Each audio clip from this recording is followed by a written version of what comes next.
Hello, everyone. This is Tom Fox, and welcome to this episode of the FCPA Compliance and Ethics Report.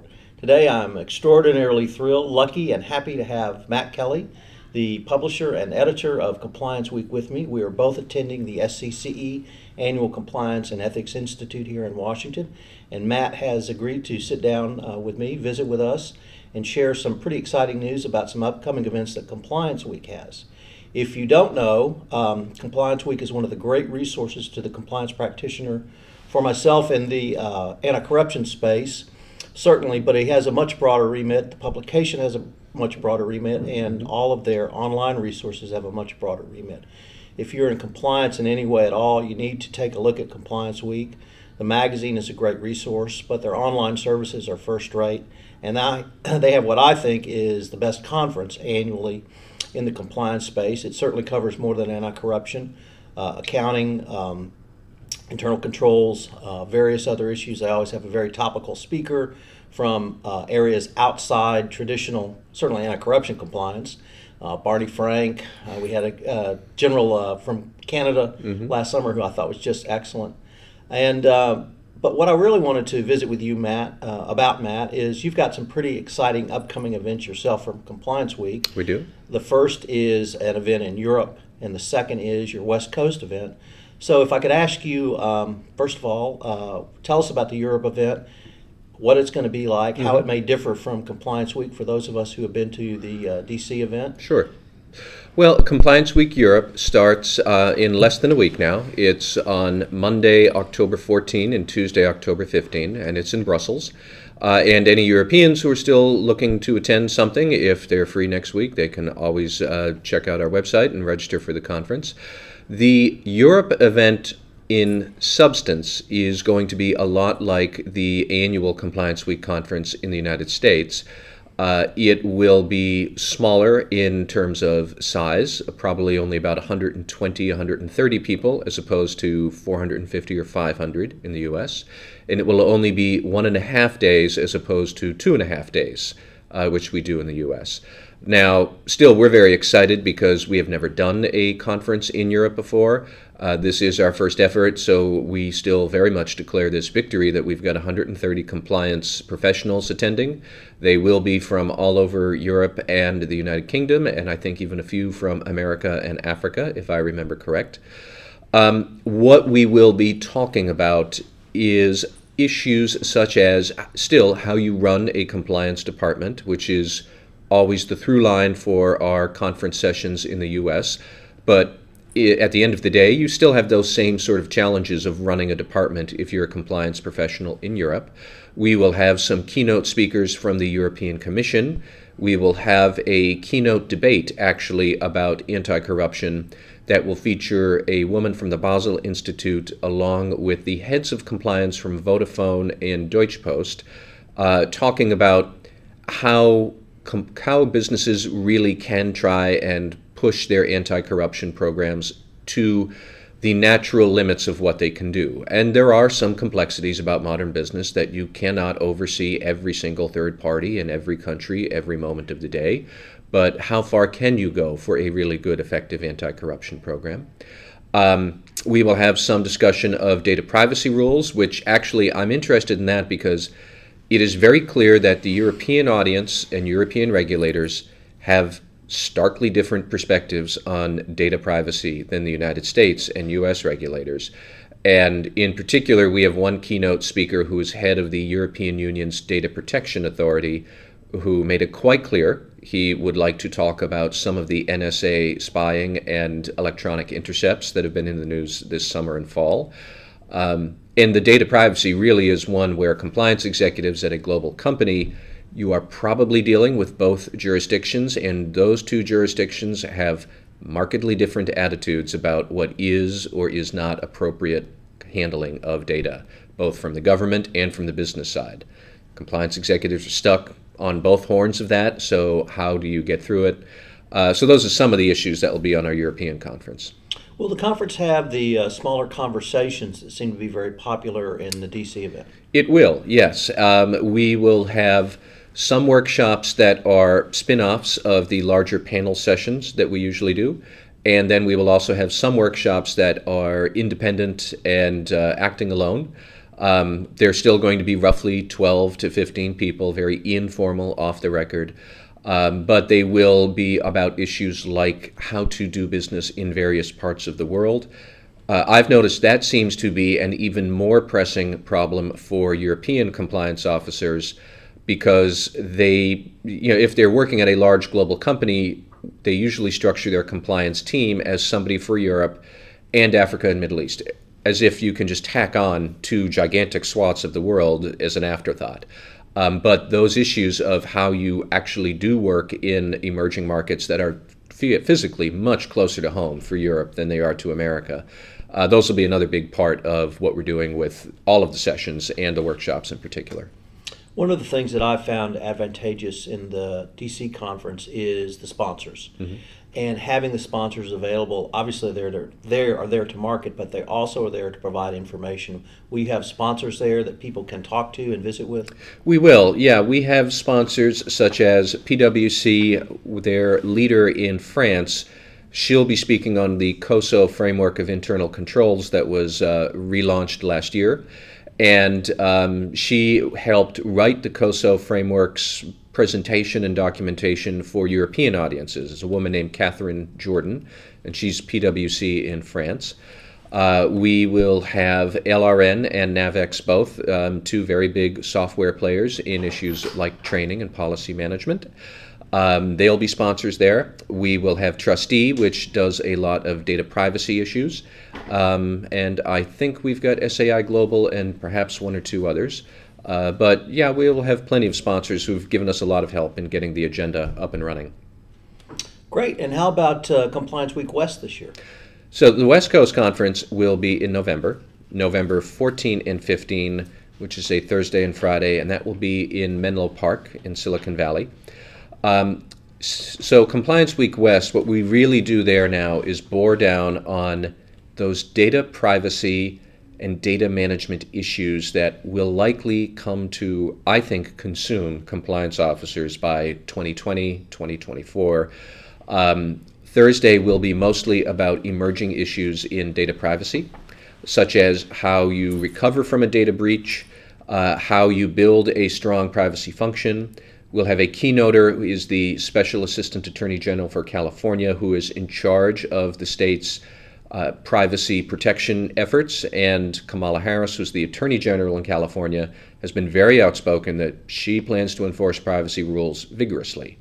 Now, on Friday, we will focus more about data management issues. I think it's no secret that companies are generating more and more data, and as a whole, we don't really know what to do with it yet.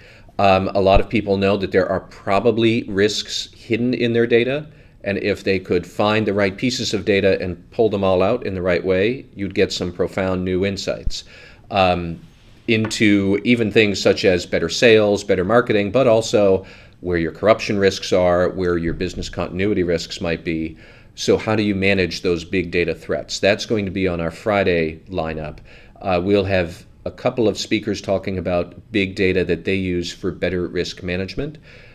Several other speakers talking about big data more in terms of investigations and audits, where you're staring at these piles of data and you know what you have to find is in there somewhere. And then we will have a keynote speaker on Friday from the Federal Trade Commission. She is one of their enforcement attorneys in San Francisco, and she will be talking about how the FTC is really trying to take point on regulating companies' proper handling of customer data or data they handle generally, and how you might, as a company, you might wind up you could stumble into being a data broker if you're collecting customer data and now selling it to somebody. A lot of companies do that. A lot of companies do it and they don't even know that they're doing it. Or a lot of companies are doing it now but hadn't been doing that 5 or 10 years ago, don't necessarily understand the full implications of moving into this all data world. So that's what we'll be talking about on Friday at Compliance Week West.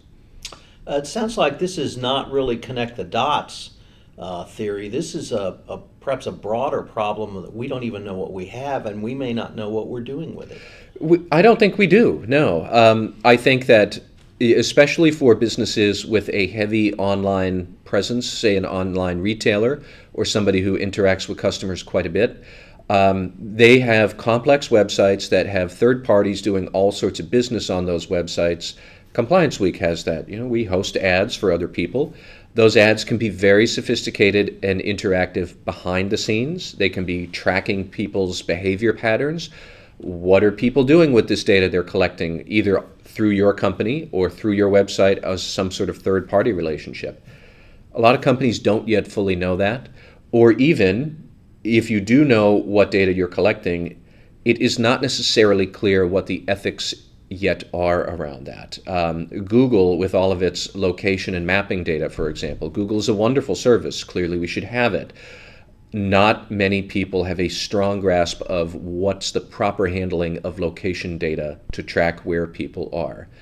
Going back to the Europe conference, for example, that will definitely come up in conversation there. Europeans have a very different expectation about location data and privacy, that the location data really rests with the person where he's located, not with the website tracking where he is.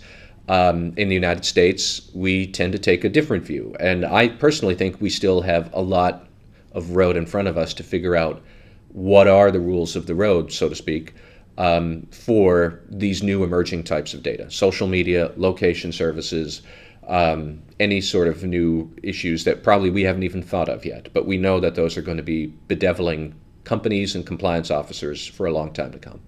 One of the things that I discerned from the Snowden release of information about the NSA spying programs is one of the things you alluded to, which was how much more difficult a compliance practitioner's job may be now because of the Europeans' revulsion almost as to some of these revelations of what the U.S. government is doing, and particularly that they were actually doing commercial spying through NSA satellites. Yes.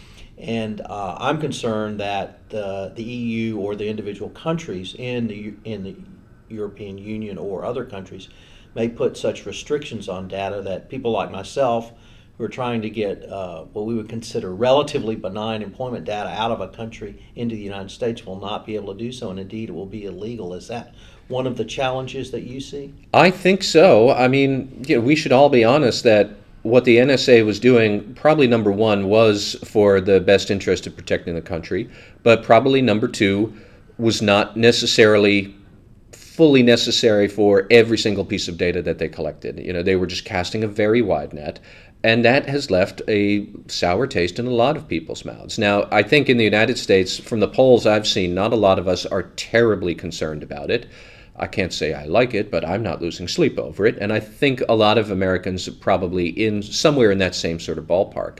But in Europe, given their history of governments collecting data on where people were and what they were doing in Eastern Europe, in Nazi Germany, those sort of cultural taboos still linger today, and they've got very different and very strong opinions about the ethics around what anybody is doing collecting information on somebody else, whether it is the NSA or a large corporation or a small corporation, which can also now do this data collection very easily. And I think that it will be very complicated. From what I've seen in the newspapers, European politicians in specific countries and at the European Union as a whole, they really don't like what we did. And I don't know that they're going to take concrete action, but they will certainly not be very cooperative in future efforts like that. And I think they'll be very suspicious of data collection generally. And it gets back to the idea of who's doing it. Not if it's government or private sector, but if they're big. If you are a big corporation doing this, they're not going to like that. And compliance officers tend to work at large corporations that tend to have multiple jurisdictions, and they are somehow going to have to get through that puzzle, and it's not going to be easy. I certainly agree it's not going to be easy, and I find it to be, or I think it's going to be a huge challenge for compliance practitioners going forward. Let me change the subject a little bit because I've always enjoyed your columns. Thank you. And you write with a somewhat breezy tone from time to time. You sometimes, and often I would say, using things that you might not consider compliance nuggets, but using that to introduce the subject of compliance. So you and I debated about the New England Patriots and the Houston Texans at one point.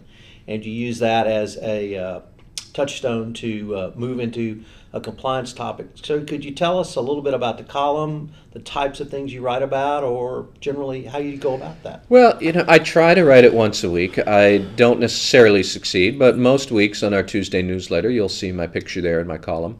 I will tend to write, excuse me, I'll tend to write a lot about what I like to call the real world practice of compliance.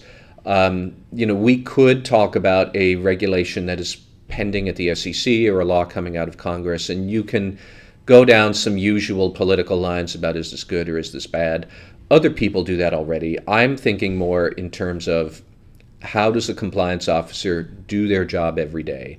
And most days, these jobs are rather prosaic. I won't say they're pedestrian, but they're not terribly exciting. When you work at large organizations, there is always going to be bureaucracy. You will always have your strange Dilbert moments. And I like to remind people that we do work in a business where you have to use human beings, and human beings have certain ways of behavior, and they don't necessarily match up to the best practices some of us, including Compliance Week, would like to say we should all do this. I try to write about, well, here in the real world, don't forget, your employees will feel under pressure. Some people will be cranky. Some people won't like the compliance officer coming knocking on their door. And I try to write about those human elements. I often try to write about some good example of controls and compliance that is demonstrative to the point, but is a little more earthy and down home. You made the comment about the Patriots and the Houston Texans. One of my favorite columns was I was complaining about the NFL making players wear helmets and pads, which I think is a dumb idea because the NFL players will think, I have this control. I therefore don't have to worry about my behavior anymore because they have a control put in for it, and now I can slam into some guy and give myself a concussion in 20 years.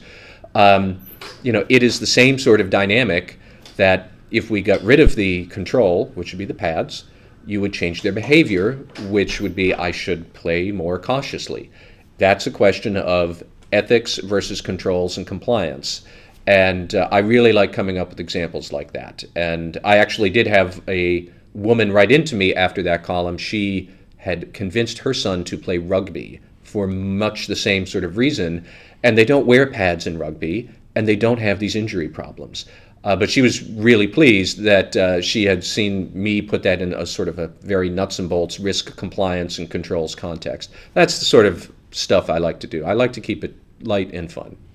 Well, I say one of my favorites was your words about Gronkowski and the HR implications of posting pictures of you and your girlfriend. Yes. For those who do not know, our tight end, Mr. Gronkowski, who is famous for dating a girl who stars in movies you would not want to discuss at the water cooler, and she and he occasionally post photos of themselves, not in terribly revealing positions, but nonetheless nothing you would want on a PowerPoint slide up at your next big business conference.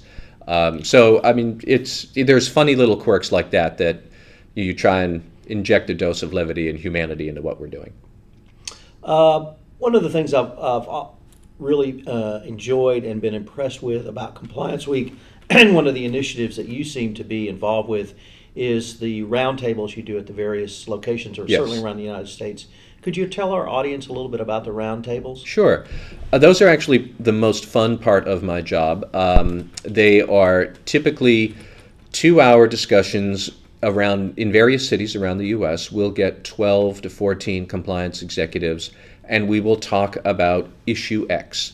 And it could be any number of things, but usually it is around, say, we've done one just recently about anti-corruption programs and how you measure your success at your anti-corruption efforts.